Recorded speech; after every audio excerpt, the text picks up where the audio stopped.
하나님은 영이시니 예배하는 자가 신령과 진정으로 예배할지니라. 요한복음 4장 24절 말씀.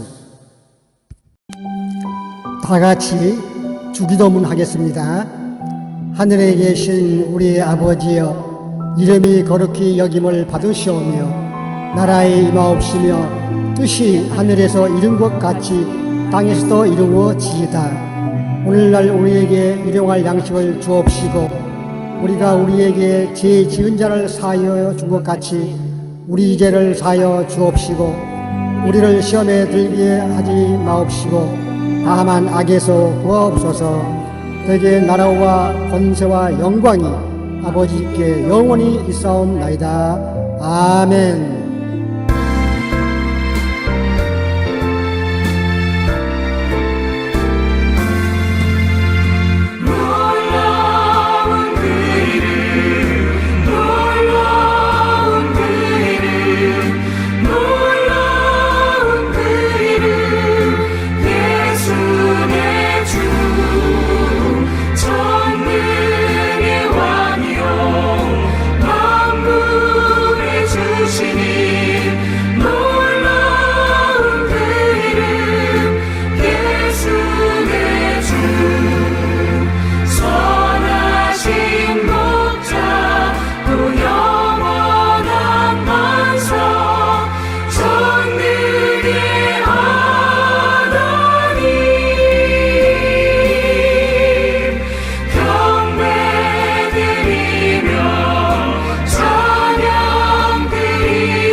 하늘에 계신 하나님 아버지, 우리의 선한 목자 되신 아버지 하나님, 오늘도 은혜의 강가로 인도하여 주시니 무한 감사를 드립니다.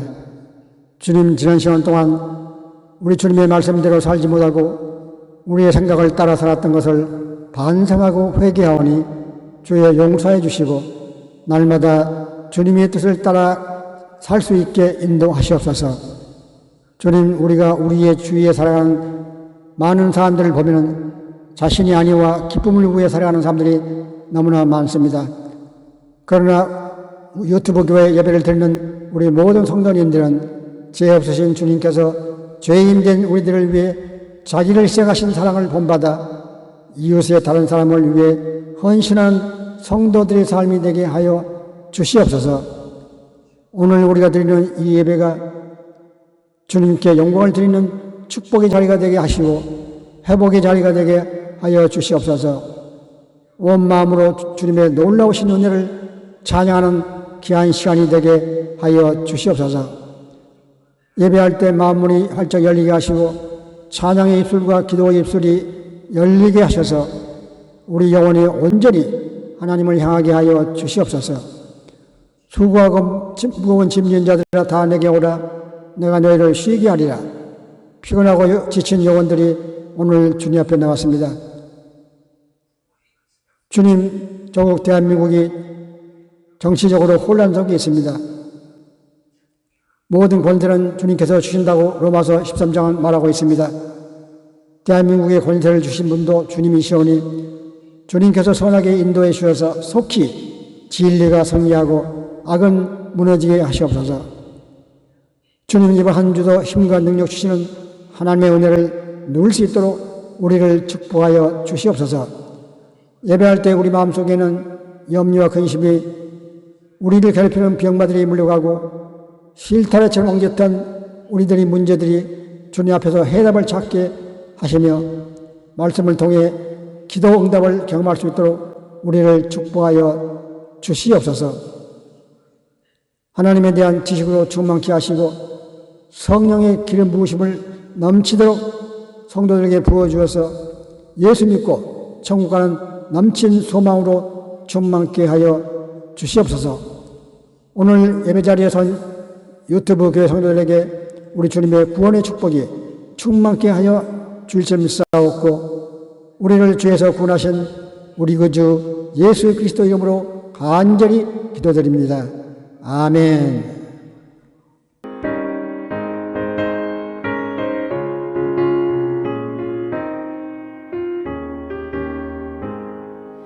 주 예수 내가 알기 전 날 먼저 사랑했네. 그 크신 사랑 나타나 내 영혼 거듭났네. 주 내 맘에 늘 계시고 나 주의 안에 있어. 저 포도 비유 같으니 참 좋은 나의 친구. 내 친구 되신 예수님 날 구원하시려고 그 귀한 몸을 버리사 내 죄를 대속했네. 나 주님을 늘 믿으며 그 손을 의지하고 내 몸과 마음을 바쳐서 끝까지 충성하리. 내 진실하신 친구여 그 은혜 내려주사 날 항상 보호하시고 내 방패 되옵소서. 그 풍성한 참 사랑을 믿음이 끄는 소냐 날 구원하신 예수는 참 좋은 나의 친구.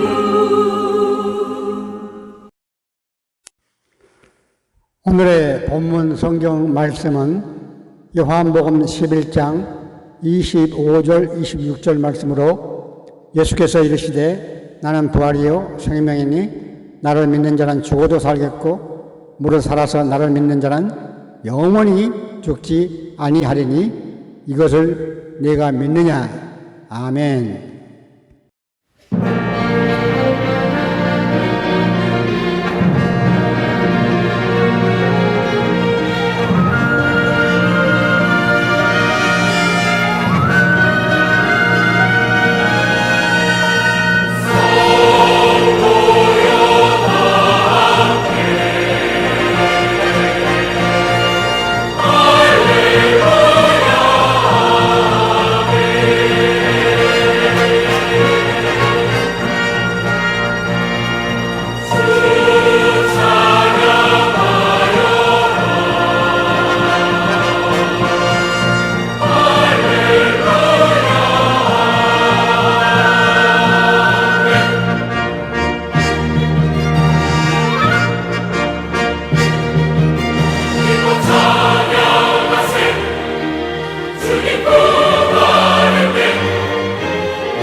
오늘의 설교 말씀은 부활은 이런 것입니다 라는 제목으로 황명환 목사님께서 말씀해 주시겠습니다.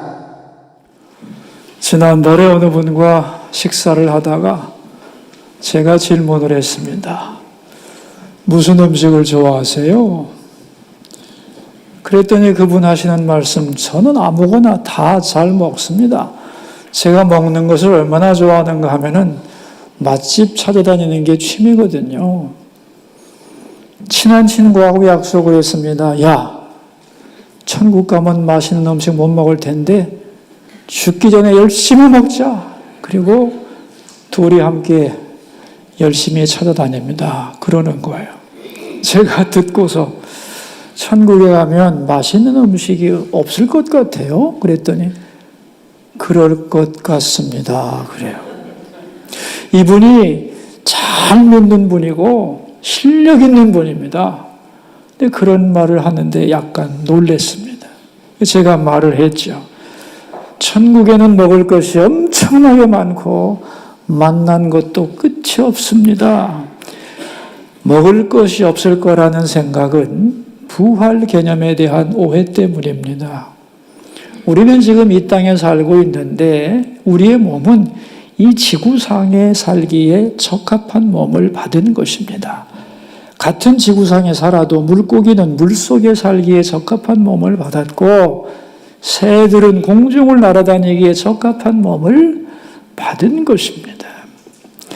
우리가 부활할 때는 영원히 살기에 적합한 몸을 받게 되는데 우리가 상상할 수도 없는 완벽한 몸이 될 겁니다. 그러나 그것도 분명히 몸입니다.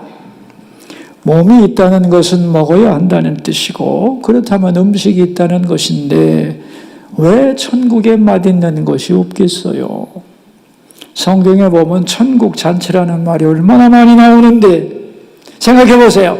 천국의 환경이 지구하고 비교가 되겠습니까? 비교 안 되지.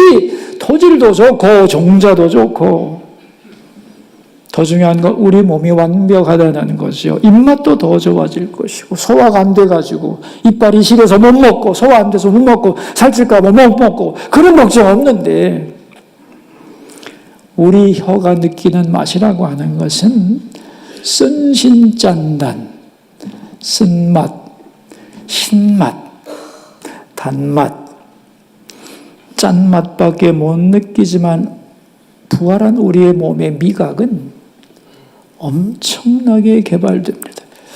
그래서 칼빈은 이런 말을 했습니다. 그날에 우리는 죄로 인하여 잠들어 있던 1000개 이상의 감각이 눈을 뜨게 될 것이다. 예를 들면 우리의 미각이 지금보다 100배, 1000배가 좋아진다면 같은 음식을 먹어도 얼마나 그 맛이 다양하고 오묘하고 신비롭겠습니까? 또 우리의 시각이 지금보다 100배, 1000배가 좋아진다면 얼마나 같은 걸 보면서도 찬란한 색, 컬러풀하게 보지 않겠습니까? 음식도 더 다양하게 예쁜 색깔로 더 좋은 입맛으로 먹을 수 있는데 그뿐입니까? 천국에는 수많은 민족과 나라들이 있는데 그들의 음식 문화가 얼마나 다양하겠어요? 음식 종류가 끝도 없죠? 그러자 그분은 그 말을 듣더니만 음식 때문에 세상에 대한 미련이 많았는데 그 미련 버려도 되겠네요. 목사님 천국 빨리 가고 싶네요. 이러는 거예요. 아무리 그렇지만 그래도 영원한 삶이 계속되면 지루하지 않을까요? 그렇게들 생각하는데 아닙니다. 우리는 시간적 존재이기 때문에 영원을 이해하지 못합니다. 아주 부정적으로만 생각하죠. 영원이라는 개념을 아주 쉽게 설명하면 이런 얘기입니다. 어제보다 오늘이 더 좋고 오늘보다 내일이 더 좋고 내일보다 모레가 더 좋은 그래서 날마다 새롭게 더 좋아지는 살맛 나는 삶이 전개된다는 뜻입니다. 그랬더니만 영원히 그런 뜻이에요. 저는 한없이 지루한 것인 줄 알았는데 제가 오래 믿었지만 그런 생각을 못 해봤습니다.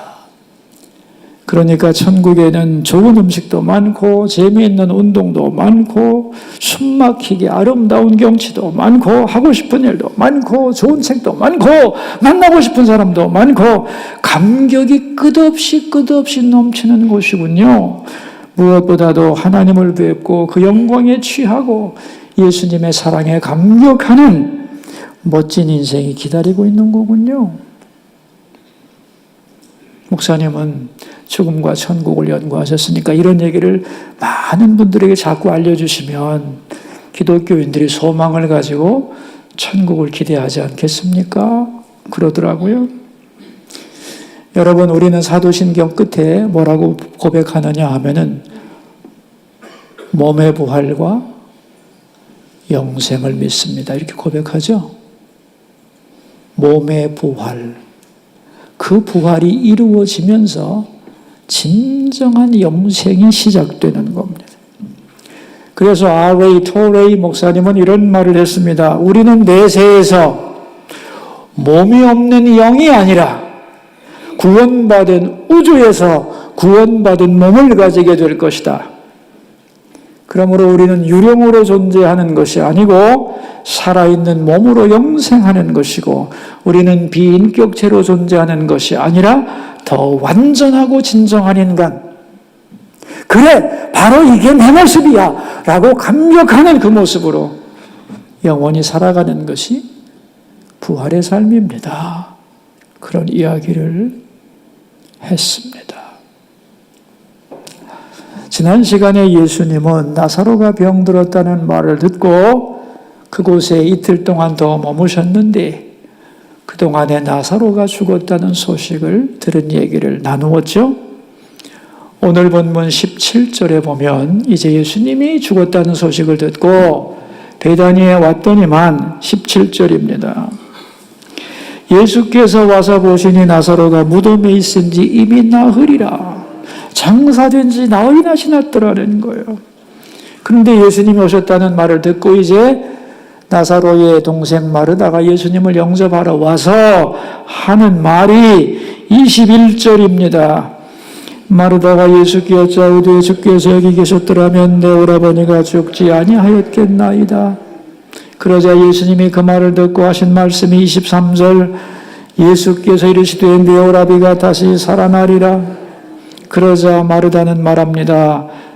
24절 마르다가 이르되 마지막 날 부활 때에는 다시 살아날 줄을 내가 아나이다. 언젠가 세상이 끝나고 하나님의 모든 사람을 심판하시는 그날에 오빠는 살아날 수 있겠지요. 그 말을 듣고 예수님이 뭐라고 하시는가? 부활이란 그렇게 먼 훗날 언젠가 일어날 막연한 사건이 아니고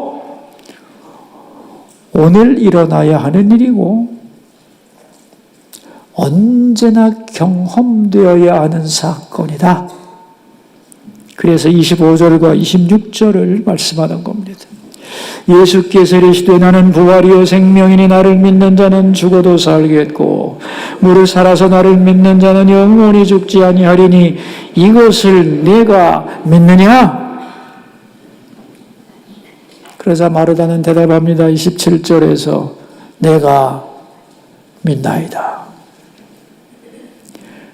이 말을 듣고 예수님은 나사로의 무덤으로 가셨고 그 무덤을 바라보면서 외치셨습니다. 39절 예수께서 이르시되 돌을 옮겨 놓으라 하시니 그 죽은 자의 누이 마르다가 이르되 주여 죽은 지가 나흘이 되었음에 벌써 냄새가 나나이다. 무덤을 보시면서 돌을 옮겨 놓으라 그랬습니다. 왜냐하면 그 당시에 무덤은 시신을 배로 동인 다음에 굴 속에 안치하고 바깥에 무거운 돌로 꽉 막아 놓았거든요. 그러자 마르다가 벌써 냄새가 나는데요. 그러나 예수님의 돌을 옮겨 놓으라 했기 때문에 돌을 옮겨 놓았습니다. 예수님은 이제 무덤이 열려있는 것을 보시고 기도하신 후에 이렇게 외쳤습니다. 43절 이 말씀을 하시고 큰 소리로 나사로야 나오라. 그러자 죽은 자가 배옷을 동인 채로 무덤 밖으로 나왔다. 이게 오늘 본문의 스토리입니다. 자, 이제 제가 질문을 할 테니까 여러분 잘 생각하고 대답을 해보세요. 우물쭈물하지 말고 틀려도 좋으니 대답을 시도해보세요. 나사로가 무덤 속에서 살아나온 것이 부활인가요? 아닌가요? 죽어있던 나사로가 나사로야 나오라 이 말을 듣고 걸어 나왔는데 이게 부활입니까? 아닙니까? 부활이 아닙니다. 왜냐하면 부활의 몸은 다시 죽지 않는 영원한 몸이거든요. 근데 나사로는 조금 더 살다가 또 죽었잖아요. 그러니까 부활이 아닌 거예요. 그럼 부활이 아니면 뭐야? 신학적으로는 이것을 소생이라고 합니다. 뭐라고요? 소생. 육체가 다시 살아나서 조금 더 살다가 다시 죽는 거니까 소생이라는 거예요. 그러면 예수님은 왜 나사로를 살려주셨냐는 거예요. 세 가지 이유 때문입니다. 첫째, 죽은 자를 살릴 수도 있는 분으로서 십자가를 지신다는 걸 보여주기 위해서. 그러니까 이제 예수님이 그 십자가 돌아가실 텐데 무능해서 능력이 없어서 죽는 것이 아니고 죽은 자도 살릴 수 있는 분이 죽는 거라는 거예요. 두 번째, 아니 그렇다면 그분이 왜 죽어요? 안 죽으면 될 거 아니에요? 그분이 죽는 이유는 진정한 부활을 우리에게 주기 위하여 죽는 겁니다. 세 번째, 그렇다면 진정한 부활은 어떤 사람이 경험할 수 있는 것일까? 이것을 보여주는 것이 나사로 사건입니다. 여러분, 오늘 본문을 잘 이해하려면 전제가 이해되어야 합니다. 전제가 뭐냐 하면은 우리는 살아있는 이 몸이 세상을 떠나는 것을 죽는다고 표현하죠. 맞죠? 살아있는 이 육체의 생명이 끊어져서 이 세상을 떠나는 게 죽는 것이라고 생각하는데 하나님의 관점은 그렇지가 않습니다. 하나님이 보실 때 진정한 죽음은 하나님을 떠난 것, 하나님과 관계가 끊어진 것이 죽음입니다. 인간이 범죄하여 하나님과의 관계가 완전히 끊어지는 것이 진정한 죽음이죠. 그러니까 사람들이 죄를 짓고 하나님을 인정하지 않고 멀리 떠나서 자기 마음을 세상에 두고 살아가는 상태가 죽음이고, 그러므로 하나님이 보실 때는 우리는 죽어서 무덤 가운데 있는 존재와 같다는 거죠. 우리 자신은 살아서 시퍼렇게 내가 활동하니까 살아있다고 하지만 깊은 영적인 의미에서 보자면 대부분의 사람들은 죽어서 무덤에 있는 상태다, 그런 얘기입니다. 마치 뭐가 같으냐면 여기 이렇게 아름다운 꽃이 있는데요. 보기도 아름답고 싱싱하고 냄새도 좋습니다. 그러나 이 꽃은 살아있는 겁니까? 죽은 겁니까? 살아있는 거예요? 죽은 거예요? 왜요? 뿌리가 잘려 있잖아요. 그래서 꽃병에 심겨져 있잖아요. 보기에는 좋지만 생명의 문제를 놓고 보면 죽은 거다는 거예요. 그러나 길가의 잡초는 초라하고 이름도 모르지만 살아있죠. 왜? 뿌리가 땅속에 깊이 박혀서 생명을 호흡하고 있기 때문에. 인간도 마찬가지라는 거예요. 겉으로는 멀쩡하게 살아있어도 하나님과의 관계가 끊어진 영적으로 죽은 사람이 많은 거죠. 하나님이 보실 때는. 자, 그렇다면 이 사람이 어떻게 영원한 생명의 부활을 얻을 수 있느냐 하는 거예요. 예수님이 무덤을 보고 나사로야 나오라고 외쳤을 때 나사로가 그 부름을 듣고 무덤에서 나온 것처럼 예수님의 부르심에 응답하여 죽어있는 그 상태에서 예수님께로 나오는 사람, 그 사람에게 진정한 부활이 있다는 겁니다. 아니 그럼 뭐야? 내가 다시 죽어서 무덤 속에 들어갔다가 다시 살아나는 경험을 해야만 내가 나중에 부활한단 말인가? 그런 뜻이 아닙니다. 우리는 이미 영적으로 죽은 존재입니다. 그런데 예수님이 부르실 때에 그 음성에 응답하여 다시 살아난 경험이 있는 자가 진정으로 나중에 생명의 부활에 참여한다는 뜻입니다. 오늘 본문 요한복음 11장에 나사로가 무덤에서 나오는 사건을 왜 이렇게 디테일하게 보여주고 있는가? 이것이 나사로 개인에게 일어났던 실제 사건이기도 하지만 사실은 한 인간이 육체로 살아있는 인생 동안에 반드시 경험해야 할 사건이기 때문에 우리에게 보여주고 있는 겁니다.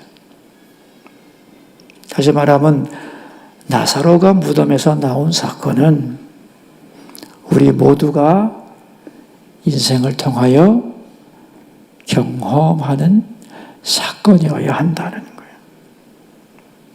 그런데 이것은 한 사람의 인격 속에서 발생하는 사건이기 때문에 다른 사람은 눈치채지 못할 수도 있습니다. 그러나 자기는 알죠. 여러분 혹시 이런 느낌 가져보셨나요? 내가 하나님 모르고 세상에서 살면서 하나님과 관계가 끊어진 영적으로 죽은 사람이었는데 예수님의 십자가를 내가 받아들이고 다시 생명을 얻었다. 예수님이 나에게 새 생명을 주셨고 그래서 나는 하나님의 자녀가 되었고 영원한 천국이 내가 갈 곳이 되었다라고 하는 이 느낌과 깨달음과 기쁨과 감격을 느껴보셨나요? 이건요, 다른 사람은 모르는 거예요. 자기만 아는 거예요. 물론 그 사람도 그 깨달음을 가진 후에 기뻐하면서 자기에게 주어진 남은 인생을 살겠죠? 그리고 언젠가는 죽겠죠. 그러나 그 사람은 죽은 다음에 생명의 부활에 참여할 수 있다는 뜻이에요. 예수님은 25절에서 나는 부활이요 생명이니 라고 말씀하셨습니다. 여기서 나는 예수님인데 어떤 예수님을 가리키는 말이냐 하면은 십자가에 죽고 부활하실 예수님을 가리키는 거예요. 왜냐하면 나사로를 살린 것 때문에 우리가 다음 시간에 보겠습니다마는 예수님은 십자가에 못 박혀 죽게 됩니다. 지금까지는 예수님을 미워하는 개인들이나 집단이 예수님을 죽이려고 하는 시도를 이미 했어요. 그런데 나사로를 살린 이후에 이스라엘은 사내들인 공의회에서 공식적으로 예수를 십자가에 못 박혀 죽이기로 공식 선포를 합니다. 그러니까 예수님이 십자가에 죽는 이유는 나사로를 살렸기 때문이죠. 다시 말하면 예수님이 십자가에 죽는 이유는 나사로처럼 죽어있는 자를 다시 불러내어 살리기 위하여 죽는 것이다. 그런 얘기입니다. 그래서 예수님은 부활이고 생명이 되는 거예요. 이 예수님의 십자가 사건을 받아들이는 자는 그러므로 부활과 생명을 얻은 자로 살아가게 되는 것이다. 그런 얘기입니다. 오늘도 예수님은 우리를 보고 아무 말도 안 하시는 게 아니고 오늘도 모든 이 세상 사람들을 향하여 예수님은 뭐라고 외치시는가? 아무개야 나오라! 고 외치는 거예요. 그게 십자가의 음성입니다. 여러분 저 십자가가 아무 말도 안 하는 것 같죠? 아니요. 나는 부활이요 생명이다. 죽어있는 그곳에서 부활이요 생명인 나를 보고 십자가로 나오면 너도 부활하고 생명한다는 거예요. 생명을 갖고 부활할 수 있다는 거예요. 이 경험을 한 사람, 즉 예수님으로 인하여 살아난 경험을 한 사람은 진정으로 부활의 영광을 누리게 되는 겁니다.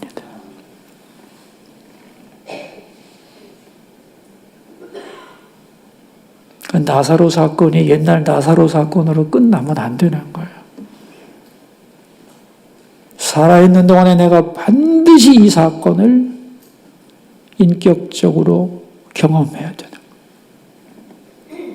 제가 아는 어느 목사님이 있는데 그 목사님은 평범한 목사님이에요. 능력도 없고 열정도 없고 그저 물에 물 탄 듯 술에 술 탄 듯 그저 있어도 되고 없어도 되는 목사님이었는데 하루아침에 싹 바뀌었어요. 아주 뜨겁고 열정 있고 능력 있고 화끈한 목사님이 됐어요. 어쩐 일이냐고 물었더니 자기 경험을 얘기하는 거예요. 어느 해 겨울인데 새벽 예배 마치고 급히 갈 데가 있어가지고 큰 길로 막 뛰어왔는데 갑자기 어떤 사람이 앞에서 걸어오는데 해골이더라는 거예요. 사람 얼굴과 해골이 같이 보이더라는 거예요. 그래서 깜짝 놀랐다는 겁니다. 그래서 주변을 돌아봤더니 해골들이 많이 보이면서 그들이 어디론지 막 바쁘게 막 뛰어가는 모습을 보았다는 거예요. 지금 내가 어디 와 있지? 깜짝 놀랐는데 무서워가지고 택시를 딱 잡아가지고 탔는데 어디 갑시다 그랬더니 택시 운전사가 자기를 딱 돌아보는데 해골이야. 얼마나 놀랐겠어요, 사람이. 택시를 출발하고 막 가고 있는데 길가의 곳곳에 진짜 사람들의 모습이 몇 명 보이더라는 거예요. 얼마나 반가웠는지 그 순간 깨달았다는 거예요. 지금 하나님이 내 영의 눈을 열어주셔서 실상을 보게 해주었구나. 사람들이 겉으로 볼 때 육신적으로는 다 살아있는 것 같아도 하나님의 눈, 영적인 눈으로 보면 너무나 많은 사람들이 죽어있는 상태로 살아있다고 착각하면서 하는 거구나. 그 후로 완전히 변했어요. 기도도 많이 하고 전도도 화끈하게 합니다. 아주 능력 있는 목사님이 되었어요. 왜? 영적인 눈이 열렸기 때문에. 삶의 자세가 확 바뀌어버렸어요. 여러분, 우리 주변에 멋있는 사람도 많고 성공한 사람도 많고 건강한 사람도 많고 내가 과시하는 사람도 많지만 영적으로 살아있는 사람과 죽어있는 사람뿐입니다. 둘로 쫙 갈라지는 거예요.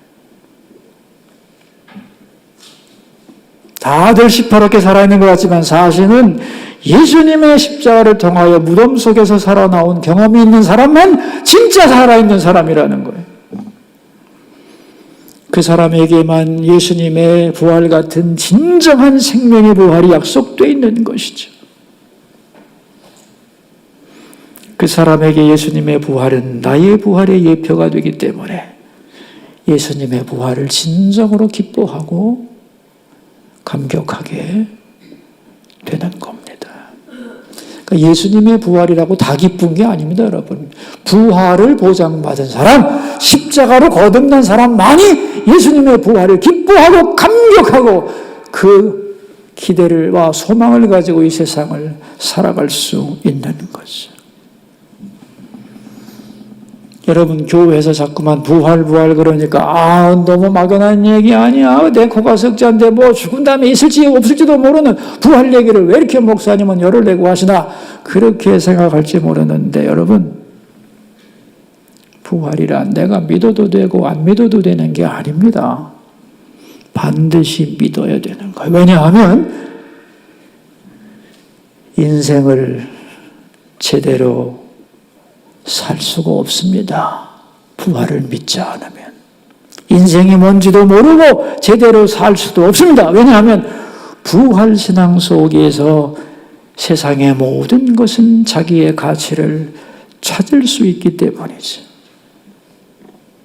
그래서 유명한 철학자 임마누엘 칸트는 이렇게 말했습니다.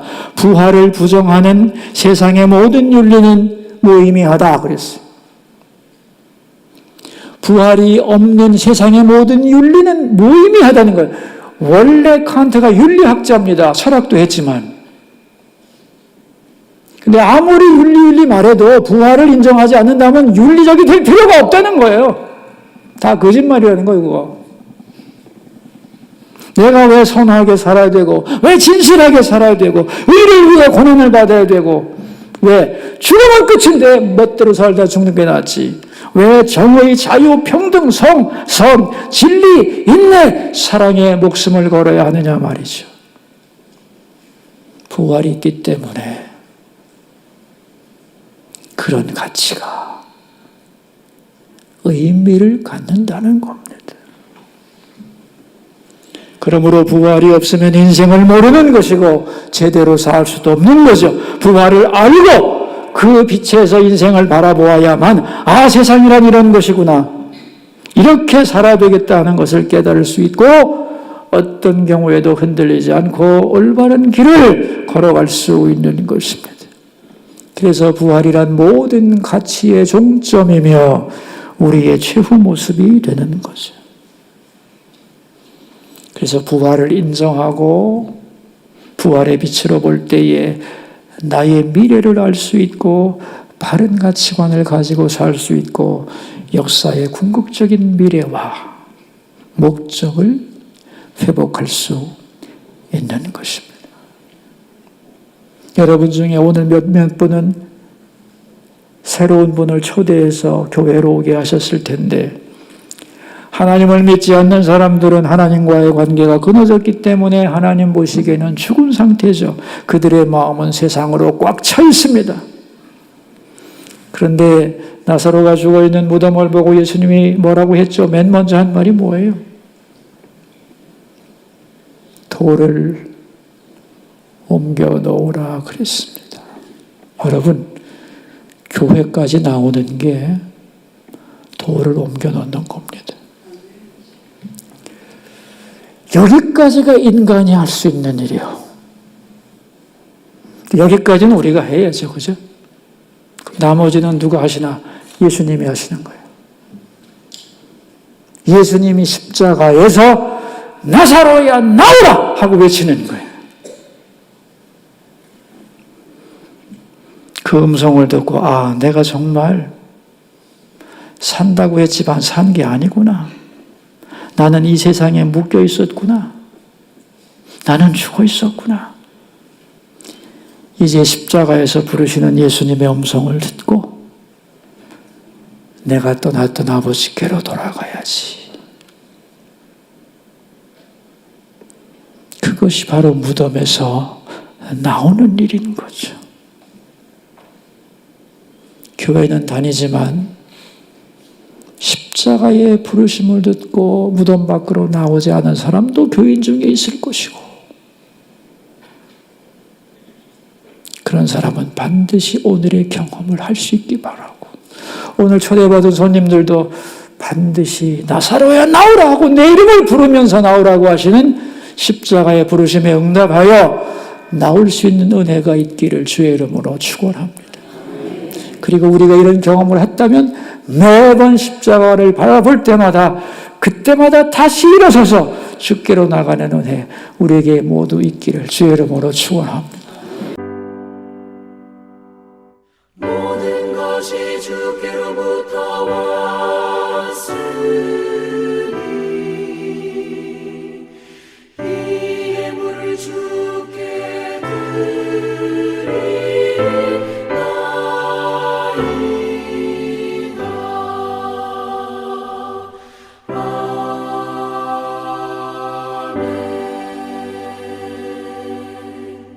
하나님 아버지, 11조와 감사 헌금과 각자의 형편에 따라 드린 모든 예물을 기뻐 받으시고 하나님의 자녀들을 축복하여 주옵소서.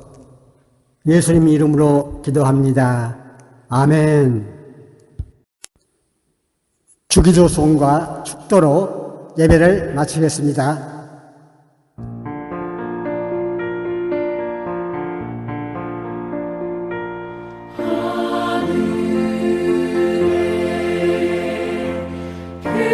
크신 아버지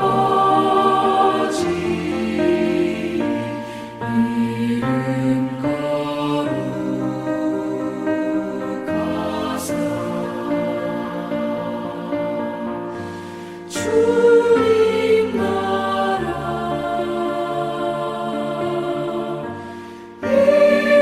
임하시고 뜻이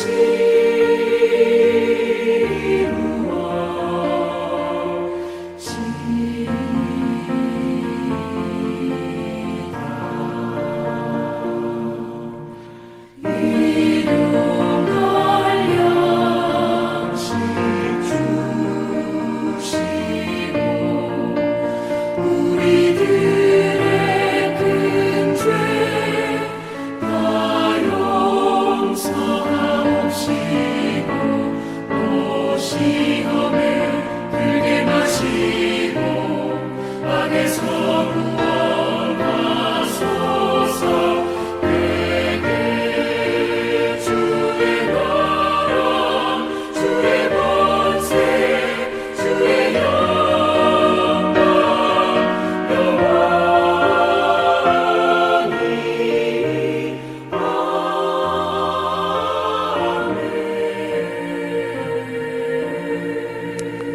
지금은 우리 주 예수 그리스도의 은혜와 아버지 하나님의 극진하신 사랑과 성령님의 위로 교통 충만하심에 오늘 이 예배를 드리는 모든 성도님들 위해 함께 하시기를 우리 주 예수 그리스도 이름으로 축원드립니다. 아멘.